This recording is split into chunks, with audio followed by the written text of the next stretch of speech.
Kampanya kontra sa mga depektibong timbangan sa Magsaysay Fish Market mahigpit na ipinatutupad sa Dagupan City.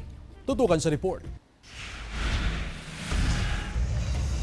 Tuloy-tuloy ang kampanya ng lokal na pamahalaan kontra sa mga depektibong timbangan na ginagamit ng ilang madadayang negosyante sa Dagupan City. Pinakabinabantayan ng otoridad ang Magsaysay Fish Market. Ngayong buwan pa lang, 15 depektibong timbangan ang kinumpiska ng otoridad sa fish market. Napaka-importante sa atin ito kasi unang-una sa lahat, ang Dagupan po kasi yan ang sentro ma'am ng bilihan ng mga bangus. 4 na negosyante ang binalaan ng otoridad dahil sa paulit-ulit na paglabag. Ayon sa anti-littering team, irerekomenda nila na pagbawalan na magbenta sa fish market ang mga negosyanteng paulit-ulit na gumagamit ng mga depektibong timbangan. Pinasalamatan naman ng mga mamimili ang hakbang nito ng otoridad. Dapat lang daw na maging alerto ang otoridad, lalo pat maraming bisita na nagmumula pa sa ibang lugar ang dumarayo sa fish market para mamili. Mas maganda yung nakakasiguro tayo sa timbangan. Tiniyak naman ng mga negosyante sa Magsaysay Fish Market na tumatalima sila sa panuntunang ipinapatupad sa syudad. Importante po yung timbangan ma'am para maraming bibili sa'yo pag tama yung timbang. Noong nakaraang taon,